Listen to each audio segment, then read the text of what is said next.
제가 이번에 고3 학생들, 수험생들 기도를 하다가 정보를 얻기 위해 인터넷 서치를 해봤는데 다음과 같은 글귀가 있었어요. 한번 읽어볼까요? 공부를 잘해야 인정받는 더러운 세상. 남자 정복, 남들 놀 때 자습하고 정숙하며 복습하자. 한순자는 오늘, 한숨 쉬는 내일. 열심히 공부하면 배우자 얼굴이 바뀐다. 오늘 걷지 않으면 내일은 뛰어야 한다. 오늘 흘린 침은 내일 흘린 눈물. 이게 고3 학생들 반에 붙여있는 그 후문이라고 하나요? 여러분들, 이게 사실 이 글귀에 유머라고 올려놨는데 제가 마음이 찡한 게 뭐냐면 우리 학생들이 어릴 때부터 이 경쟁을 하고 있다는 것. 사실 수능 시험이 뭡니까? 1등부터 꼴등 나눠서 성적 좋은 학생은 좋은 학교 가고 성적 안 좋은 학교는 못 가고 그런 구조 아니겠습니까? 이런 경쟁의 구조가 사실 우리 세상에 너무나 쉽게 접할 수 있는 그러한 환경적인 요소라고 생각합니다. 우리는 태어날 때부터 경쟁을 합니다. 경쟁을 해서 누군가를 이겨야지 내가 1등이 될 수밖에 없는 그런 세상에 우리는 살아가고 있습니다. 오늘 본문에 보니까 아담이 에덴 동산을 쫓겨나서 이제 세상에 나왔습니다. 그리고 가인과 아벨을 낳았습니다. 아마 가인과 아벨은 아버지 아담이 하나님께 드린 제사를 보면서 성장을 했을 거예요. 이때 성경에 보니까 가인은 어떤 것을 재배했죠? 다스렸죠? 곡물을 다스렸다라고 성경에 기록되어 있고, 아벨은 어떤 것을 길렀습니까? 육축을 했던 것 같아요. 그래서 이들도 아버지가 했던 것처럼 자신들이 한 해 동안 열심히 길렀던 거, 가장 좋은 것을 하나님께 바치는 거예요. 근데 문제가 생겼어요. 누구 것은 받고 누구 것은 받지 않았다는 거예요. 동생 아벨이 드린 고기는 받으셨는데 가인이 드린 곡물은 받지 않으셨어요. 이때 가인 입장에서는 어떻게 했어요? 여러분이 가인이라고 생각해 보세요. 똑같이 열심히 해서 들었는데 내 건 받지 않고 다른 사람 받았다. 기분이 좋아요? 기분이 나빠요? 기분이 나쁠 수밖에 없잖아요. 가인도 사람이기 때문에 기분이 안 좋았어요. 그리고 안색이 변하기 시작했어요. 그러다가 이런 생각도 들죠. 시기 질투가 막 일어나면서 과연 아벨만 웃었다고 하면 내가 하나님께 사랑을 독차지했을 텐데, 그런 생각 안 들까요? 시기 질투가 막 생각나는 거예요. 이런 시기 질투들이 계속 생각하다 보니까 어떻게 돼요? 지가 없어지면 내가 사랑받겠다라고 생각하니까 들에 데리고 나가서 죽이는 첫 살인사건이 오늘 등장하고 있잖아요. 그런데 자기가 원하는 아벨이 없어졌어요. 그럼 기분 좋죠. 내가 하나님의 사랑을 독차지 받을 수 있으니까. 근데 하나님께서 오늘날 찾아오셨어요. 야, 아벨 어딨냐? 가인아, 아벨 어딨어? 저도 모르겠습니다. 땅 속에는 아벨의 피가 울고 있다. 너가 죽이지 않았느냐? 이렇게 이야기하는 거예요. 사실 시기 질투는 제 시작이라고 저는 믿습니다. 사탄이 가장 먼저 건드는 것도 남을 시기하고 질투하는 거예요. 우리는 인간 사회에 살아가고 있고 수많은 사람을 만나게 돼 있잖아요. 세상에서, 직장에서, 교회에서, 형제들 간에도 마찬가지. 서로 더 달라기 위해서 나보다 뛰어난 사람이 있으면 시기 질투할 수밖에 없는 그런 인간적인 본능이죠. 근데 그 본능을 절제하지 못하면 사단이 나더라고요. 살인이 나더라고요. 시기 질투를 절제할 수 있는 그 능력이 우리에게 필요하다고 좀 믿습니다. 하지만 가인은 그 조절할 수 있는 능력이 없었어요. 계속 부정적인 생각만 하는 거죠. 저 아벨 없애야 되겠다. 근데 그런 생각이 행동을 옮기게 된 그 살인이 일어난 거예요. 이때 가인은 하나님을 만나고 나서 아벨 어리냐는 소리를 듣고 나서 가인은 어떤 마음이 들었어요? 마음이 들어워요. 왜 들어올까요? 하나님과 반대된 행동을 했기 때문에 들어온 거 아니에요. 하나님을 떠난 모습, 하나님께서 원하지 않는 모습을 행동했기 때문에 마음에 들어옴이 생기는 거예요. 그리고 또 이런 마음도 들어요. 하나님께서 선을 얘기하는데 내가 똑같이 재물 들었는데 왜 누구는 받고 누구는 안 받았을까? 하나님 너무한 거 아닌가? 원망도 생기기 시작하는 거예요. 이때 가인은 결심을 했어요. 어떤 결심을 했습니까? 하나님을 완전히 떠난 삶을 살겠다라고 결심하는 것이죠. 여기서 중요한 것은 하나님께서 가인을 쫓아내지 않으셨어요. 가인이 스스로 떠났어요. 사실 성경에 보면 살인했던 사람도 많이 있잖아요. 다윗도 사람 죽였잖아요. 그런데도 다윗은 가인과 다르게 살인을 하고 나서 하나님께 죄송합니다. 깨달을 때 하나님 죄송합니다. 제가 잘못했습니다. 라고 회개할 수 있는 용기가 있었어요. 근데 가인은 그런 용기가 없었어요. 하나님을 떠나서 나 혼자 잘 먹고 잘 살면 되겠지 라고 생각하고 세상을 나가는 거예요. 가인도 아들을 낳아요. 이름이 에녹이라고 성경에 기록되어 있어요. 아들을 낳고 가장 먼저 했던 일이 어떤 일인지 아세요? 가인이 성을 쌓았다는 거예요. 성. 우리 옛날 사람들 성을 쌓는 이유가 뭐예요? 적들로부터 나를 안전하게 보호하기 위해 성을 쌓는 거잖아요. 여기서 가인이 에녹이라는 이름의 성을 쌓는 것은 결국 나는 이제 하나님 필요 없습니다. 내 힘 스스로 내가 힘을 길러서 나 스스로 지키겠습니다라는 그 의미 포함되는 거예요.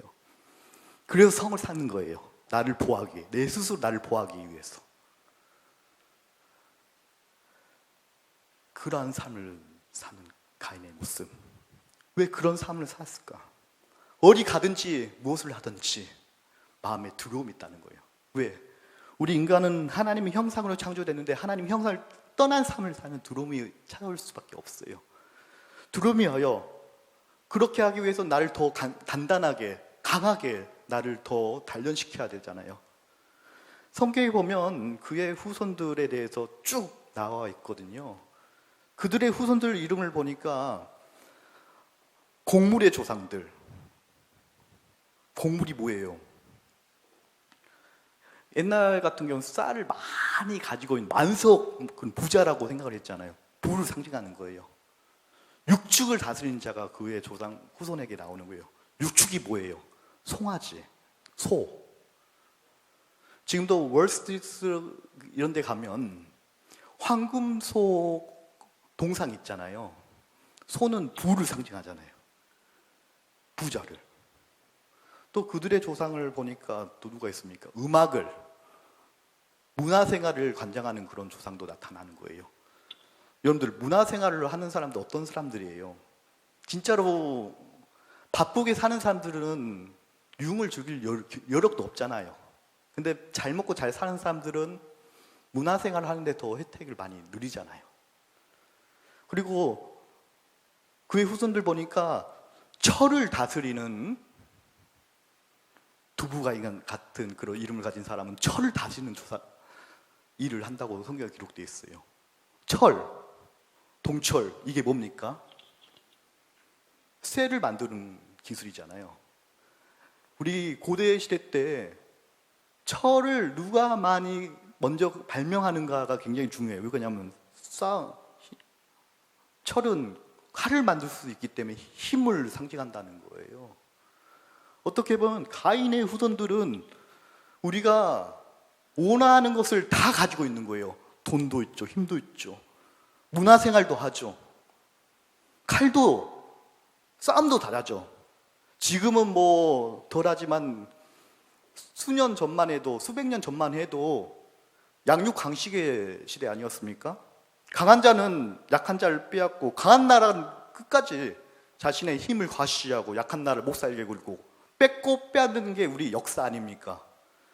어떻게 보면 가인의 후손들은 너무나 잘 됐어요. 지금 세상 사람들이 원하는 모습, 가인의 후손들이 누리고 있는 것들 우리 세상 사람들이 다 원하는 거 아니에요. 제가 설교 전에 고3 학생들 그 꿈을 보니까 공부 열심히 해서 뭐 되라는 거예요. 가인이 누리는 그 권세, 힘 다 누리라는 거 아니에요. 우리가 학생들이 공부 열심히 해서 좋은 대학교 가려는 그 이면에는 어디가 있습니까? 좋은 직장을 갖기 위해서, 더 잘 먹고 잘 살기 위해서, 남들보다 더 뛰어난 인생을 살기 위해서. 어떻게 보면 이게 세상이라는 거예요. 가인의 그런 세계관, 가인의 가치관이 우리 세상에 존재하고 있는 거고, 나도 그 세계관에 눌려 살고 있다는 거예요. 그러면 우리는 어떻게 살아야 하나? 우리 기독교인은 어떻게 살아야 되겠습니까? 이리처럼 늑대처럼 드실드실 세상이 우리를 공격하고 있는데 우리는 어떻게 살아야지 세상에서 올바른 삶을 살 수 있을까요? 지금 영상 하나 보여줄 수 있나요?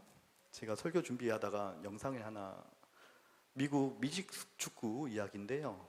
이 영상 한번 보고 설교 이어가겠습니다.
They're going to bring it.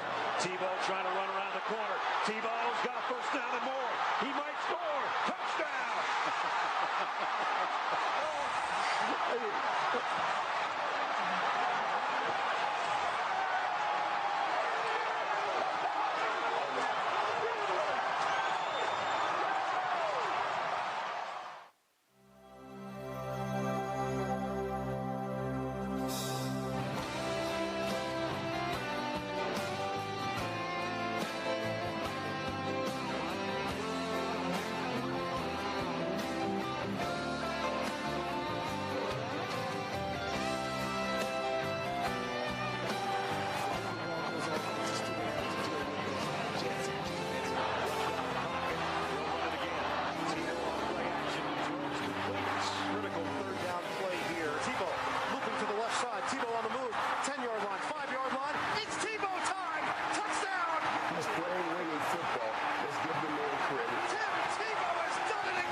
예, 팀 티보 선수는 제가 2008년 미국에 있을 때 한참 유명했던 선수입니다. 몇 주 전에 교역자 기도 경건회 때 이 선수가 떠올랐습니다. 이 팀 티보 선수는 운동 선수치고는 신체적 능력이 떨어지고 실력도 덜한 선수였어요. 누구도 기대하지 않는 선수였어요. 근데 신앙은 너무나 좋았습니다. 그렇기 때문에 그는 나는 능력은 부족하지만 하나님께서 나와 함께 뛴다고 하면 놀라운 일을 경험할 수 있어라는 확신을 가지고 살았어요. 그는 말씀을 의지했고 자신이 본 말씀을 실천하려고 노력을 했고, 그리고 세상에 그것을 당당하게 나는 하나님의 사람이야 라는 것을 드러내기 시작을 했습니다. 어떤 청년들은 이런 말을 저에게 하더라고요. 회사에서 저는 기독교인이라고 말을 못합니다. 왜요? 회식을 하게 되면 내가 기독교인이라고 밝히면 술자리도 너무나 불편하고 해서 그냥 기독교인 말 안 하고 편안하게 술자리 갔습니다라고 그렇게 이야기하는 분도 계세요. 우리는 이 세상에 살아가면서 나는 기독교인이야 떳떳하게 고백을 못한 순간이 올 때도 있습니다. 이게 우리의 현실이라고 저는 믿습니다. 그럼에도 불구하고 나는 하나님의 사람이야. 하나님께서 나와 함께하고 있어. 그런데 내가 무엇을 두려워하겠느냐? 하나님께서 나와 함께 하시는데 라고 실천하며 살아가는 사람도 있습니다. 여러분 어떤 사람이 되겠습니까? 솔직히 말하면 세상에서 말하는 그 기준, 나 혼자의 힘으로 그 이루는 거, 예를 들어 봅시다. 지금 한국 사회 결혼을 못 하잖아요. 결혼을 못 하는 이유가 뭡니까? 남자가 없어서 결혼 못 합니까? 여자가 없어서 결혼을 못 합니까? 결혼하고자 하는 사람들이 그런 확고한 기준이 있잖아요. 그 기준에 도달하지 못하기 때문에 결혼을 못한 거 아니에요. 근데 부모 도움 없이 그 기준에 도달할 수 있는 사람이 몇 명이나 되겠습니까? 우리는 세상이 말하는 기준에 맞춰 살기 위해 호적거리며 살아가고 있어요. 그 기준에 맞춰 살기 위해서 항상 경쟁을 하며 터지게 싸우고 있어요. 그게 우리의 세상이라는 거예요.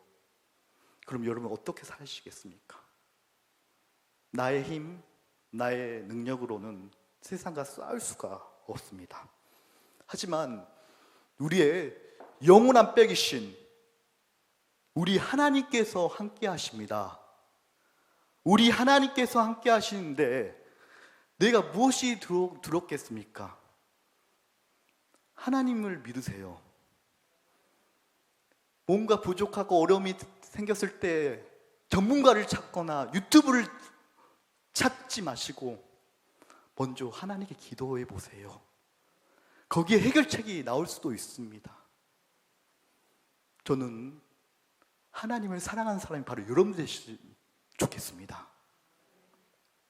바로 우리는 세상 살다 별별 일 많이 생기잖아요. 저도 마찬가지로 저 코로나 2번 걸렸습니다. 첫 번째 걸렸을 때 너무나 아팠어요. 그때 순간에 첫 번째 걸렸을 때는 이러다 죽겠구나라는 생각이 들 때가 있었어요. 다행히 저 혼자 있었어요. 근데 밥맛도 없지만 이겨낼 수 있는 이유가 뭡니까? 하경이가 하율이 생각하니까 이겨내는 거예요. 이렇게 죽으면 안 되겠다. 억지로 밥을 먹고 일주일 견디다 보니까 깨끗하게 나아졌습니다. 또 하나님, 나 죽으면 안 됩니다. 내 하경이 하율이 두고 갈 수는 없습니다. 두 번째 걸렸을 때는 하나도 안 아팠어요, 사실. 하경이하고 아내가 걸려서 같이 그 코로나 검사가 받다 보니까 두 줄이 나와서 어쩔 수 없이 격리해서 미안해 죽겠어요, 교회에. 편안하게 쉬다 와갖고 오늘 전 모든 걸 다 쏟아야 되는데 설교. 그래. 우리 세상은 너무나 힘들어요. 경제적인 것도 그렇고 육체적인 것도 그렇고 아픈 사람들도 있고 괴로워요. 괴로울 때 어떻게 할까요? 저는 내게 강 같은 평화, 내게 강 같은 평화, 내게 강 같은 평화 넘치네. 이 찬양이 사실 제 시절 때 불렀던 노래 찬양이 아니에요. 아마 제가 어릴 때 아마 우리 강 목사님 그 딸처럼 어머니 따라다니다가 그때 불렀던 노래인데 아마 그게 내면 속에 있는 거예요. 내게 샘 솟는 기쁨, 내게 샘 솟는 기쁨. 하나님께서 나와 함께 계시지. 하나님께서 나와 동행해 주시지. 다시 일어서야지. 그러한 믿음, 그러한 생각들 아마 여러분 내면도 마찬가지일 거예요. 하나님 형상이 가득 차 있는데 하나님께서 함께 하시는데 무엇이 두렵겠습니까? 우리는 이겨낼 수가 있어요. 우리는 승리할 수가 있어요. 우리가 바로 하나님의 귀한 존재이자 하나님의 귀한 자녀이기 때문입니다. 우리 이 시간에 다시 한번 내게 강 같은 평화 우리 손뼉 치면서 우리 찬양하는 시간 갖도록 하겠습니다. 우리 헌금도 같이 봉헌해 주시길 바랍니다. 우리 드럼 준비해 주시고 내게 강 같은 평화 우리 손뼉 치면서 찬양하는 거예요. 오늘 찬양의 날인 것 같아요. 하나 둘 셋 넷. 내게 강 같은 평화, 내게 강 같은 평화, 내게 강 같은 평화 넘치네. 할렐루야. 내게 강 같은 평화, 내게 강 같은 평화, 내게 강 같은 평화 넘치네. 내게 바다 같은 사랑, 내게 바다 같은 사랑, 내게 바다 같은 사랑, 내게 바다 같은 사랑 넘치네. 할렐루야. 내게 바다 같은 사랑, 내게 바다 같은 사랑, 내게 바다 같은 사랑 넘치네.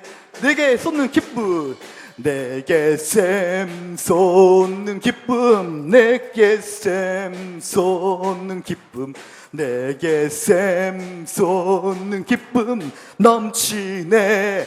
할렐루야. 내게 샘 솟는 기쁨, 내게 샘 솟는 기쁨, 내게 샘 솟는 기쁨 내게 믿음 소망 사랑, 내게 믿음 소망 사랑, 내게 믿음 소망 사랑, 내게 믿음 소망 사랑 넘치네. 할렐루야. 내게 믿음 소망 사랑, 내게 믿음 소망 사랑, 내게 믿음 소망 사랑 넘치네.